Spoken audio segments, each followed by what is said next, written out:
Seja bem-vindo ao Acumuladores de Patrimônio. O FGAA11 foi uma sugestão do Thiago Fernandes e depois a gente vai fazer um vídeo aqui sobre o DCRA11, que foi uma sugestão ali do Marcelo Mupurunga, que teve outros acumuladores que pediram bastante para poder fazer um vídeo do DCRA11. Então, vai ficar para o próximo vídeo, tá? Lembrando que ambos são parceiros aqui e sempre dão ótimas sugestões de FIIs, tá? Os acumuladores têm preferência nas sugestões de vídeo, até mudança de dinâmica aqui do canal, além da gente estar sempre batendo um papo legal, né? Por isso se inscreva e ative o sininho de notificações. Eu vou começar logo com a gestora, porque nem é um Fiagro super famoso, né, se comparado com os outros, até porque o fundo ele é bem novo e a gestora ela é pouco falada, né, entre os investidores menores e também os mais novos no mercado. A antiga FIG Agro nasceu em 2005, atuando na área de construção de projetos de empresas do setor do agronegócio. Depois ela expandiu, né, para poder atender o setor de energia também, né, em projetos do subsetor de transmissão e distribuição também. Ela também trabalha na área de estruturação e acompanhamento regulatório. Depois a empresa começou por volta de 2008 a atuar no mercado de crédito. Em 2014, 2017, ela ampliou ali ainda mais os negócios entrando no mercado imobiliário, especificamente real estate, tornando-se a empresa FG/A, a FGA, sem limitações, em áreas de atuação. Depois foi criada a FGA Gestora, e posteriormente em janeiro de 2022 foi feita a listagem do FGAA11. Basicamente tem toda uma história por trás, é uma gestora que tem uma expertise no crédito agro e no mercado financeiro, além dos nomes fortes na diretoria, como exemplo do Gustavo Torrano e uma equipe que tem uma experiência grande aí no mercado e nos setores que a empresa e também a gestora agrega. São mais de 16 anos, então não é porque o fundo ele é novo que significa que é um sinal para poder ficar longe, Tem gente que leva a idade de um fundo imobiliário como critério, numa decisão se vai investir ou não, Mas isso é relativo quando a gente conhece a gestão, a estratégia de alocação, algo que é fundamental na escolha de um fundo imobiliário ou Fiagro nesse caso. Inclusive, a gente vai focar bastante aqui na estratégia de alocação. Mas enfim, eu já vou adiantando que é um Fiagro um pouco acima da média dos outros que a gente vem acompanhando aqui em questão de benchmark e retorno, tá? E por isso a gente vai ter que prestar bem atenção na estratégia de alocação, porque tem bastante movimentação, tá? É uma gestão ali bem frenética. Como a gente pode observar, os papéis que são para carrego eles têm uma menor porcentagem em comparação aos que são para giro da carteira. Para poder fazer ali um ganho de capital, sabemos que não é fácil assim encontrar papéis de boas operações com taxas significativas para poder deixar na parte de carrego. Então é claramente uma carteira middle risk, que é um risco mais moderado e com boas taxas também. Os CRAs high grade são para giro, para poder fazer ali um ganho de capital e trazer papéis melhores para carrego, melhores taxas, São CRAs que têm uma ótima liquidez, Os high grade é um fundo que basicamente busca realmente papéis com boas taxas para segurar, para carrego, boas garantias, com rates positivos, acima ali de double B. Os papéis para carrego são os que mais têm melhores taxas, em CDI, fora os que são atrelados a boas operações e alguns uma boa classificação de crédito. Lembrando que nem todas as empresas têm classificação de crédito, por isso, às vezes a carteira de um fundo, em geral, os fundos de papéis podem não ter. Mas isso não significa que a empresa não seja saudável e muito menos a operação. Os papéis para giro são de ótimos negócios. Tem CRA ali da Jales Machado, que é listada em bolsa e dispensa qualquer apresentação no setor sucroenergético. Tem a Ubifol, que é uma multinacional do setor de insumos agrícolas, fertilizantes, uma empresa que tem aí um rating positivo de A- do S&P.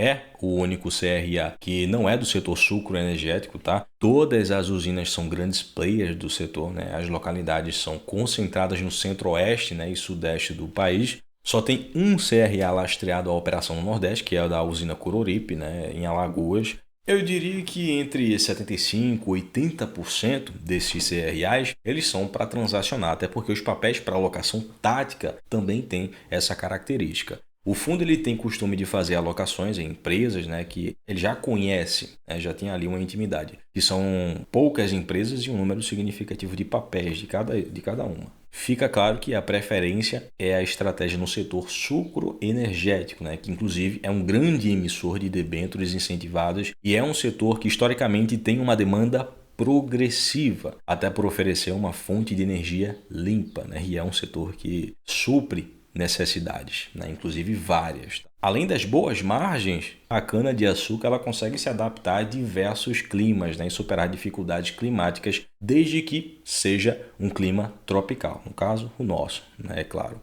E é aí que esconde outro upside, né, em questão de risco climático. Se a gente for comparar com as commodities agrícolas, sim, porque o açúcar ele é uma commodity, mas a cana não é. Olhando a carteira do FG Agro, a gente pode ver como funciona na prática, né? A estratégia de alocação tática dá um retorno na carteira de CDI mais 4,6%. Essa estratégia tática é investimento em outros fiagros e o fundo também pode fazer alocação, né, em FDICs do setor, que é uma maneira mais eficiente de diversificar no crédito agro, né? Os CRAs para giro dão aí um retorno de CDI mais 2,6%, até porque tem uma ótima liquidez, afinal são high grade. As taxas são um pouco menores, né? Mas tem uma liquidez muito boa no mercado secundário, por isso são os CRAs para giro.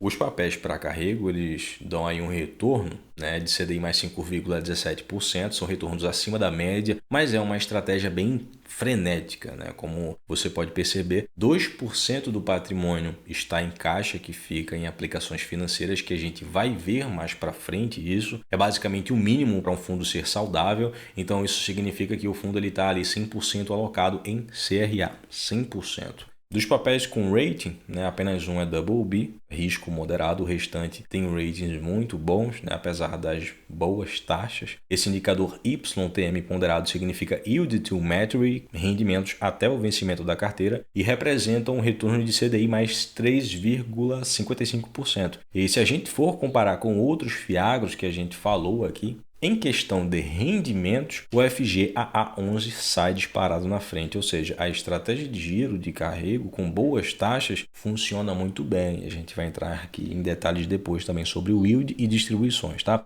Quando a gente vê as empresas devedoras, fica nítido que a estratégia focada na segurança da operação em si, porque são players muito importantes no setor e que tem histórico de crédito, bom histórico de crédito, funciona ali muito bem, além de serem gigantes, né, no setor. Pô, Johnny, mas para um middle risk está performando muito bem, não é um retorno ali high yield?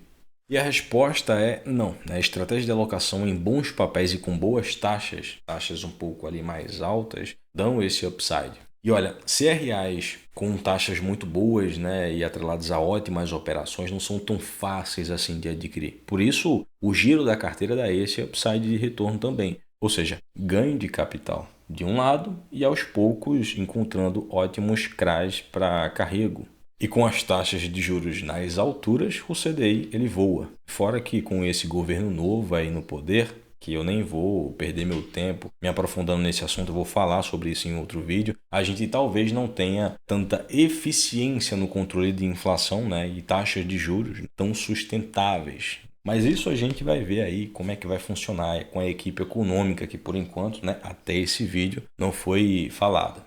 Como eu estava falando, o forte da estratégia até esse momento é girar a carteira e pegar melhores negócios que vão surgindo no meio do caminho, como foi o caso da recente aquisição de um CRA da AgroGalaxy, que dispensa apresentações também, né? A empresa ela é listada em bolsa, né, e trabalha com insumos agrícolas e melhoramento genético de sementes. Foi uma aquisição para giro, já foi revendido, inclusive, assim como o CRA, um dos CRAs ali da Alcoleste. Essas movimentações fazem uma boa diferença nas receitas, como a gente pode ver aí, mas o grosso da receita são os juros, né? As aplicações financeiras são onde está alocado o caixa, como a gente pode ver, e o que fica nítido é o quanto a taxa de administração ela acaba pesando no resultado. Claro que essas taxas aí são de transações também, entre outras despesas operacionais também que o fundo ele tem. Qualquer fundo que tenha uma equipe ágil e uma estratégia que exige muita eficiência, principalmente essa, tem essas taxas, né? Eu acho que é uma taxa,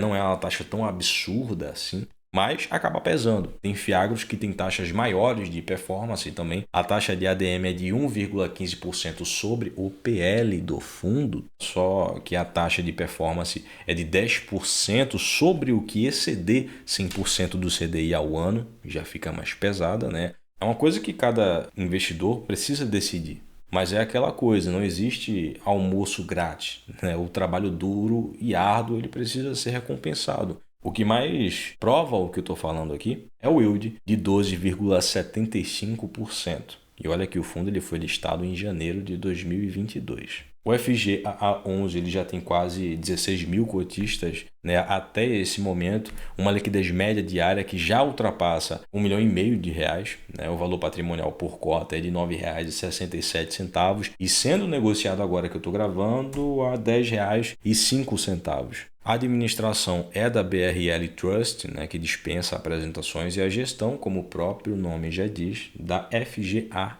Por ser um fundo novo, né, pagando um yield muito bom, né, e sendo um middle risk já praticamente partindo para uma carteira mais high grade, né, e com quase 330 milhões de patrimônio apenas, é um fundo que mostra ser uma oportunidade de retorno e de segurança também, né, para quem acompanha, é claro, porque nada é 100%. Tudo tem o seu risco. O que minimiza é a gestão e a estratégia de alocação, que nesse caso vimos que a movimentação e a gestão superativa acaba mitigando os riscos.